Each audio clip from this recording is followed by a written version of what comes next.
At 91 years old, Frank had lived through a lifetime of experiences. But as he sat alone at a restaurant in Elizabeth Township, Pennsylvania, it was clear that time had taken away many of his closest connections. Despite staying active and even taking up bowling, loneliness often crept in. That day, Frank walked into Eaton Park and sat by himself waiting for his meal.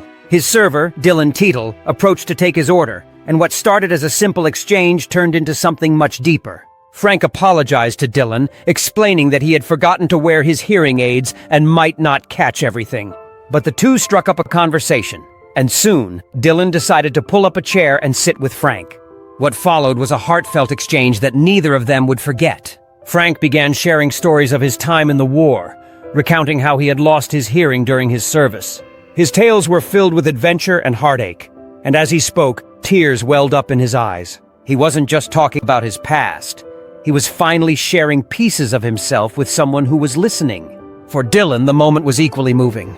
Listening to Frank's memories touched a part of his heart he hadn't expected. Lisa Maylander, a fellow diner, witnessed the exchange and took a few photos, struck by the kindness Dylan showed to Frank. She later shared the moment on social media, where it resonated with thousands of people. Sometimes the most meaningful gestures require no grand effort. For Frank, Dylan's willingness to sit down and listen reminded him that he wasn't invisible or forgotten. That day, Frank wasn't just a man eating alone at a restaurant. He was a storyteller, a veteran, and a person who mattered. And Dylan's act of kindness made sure he felt just that.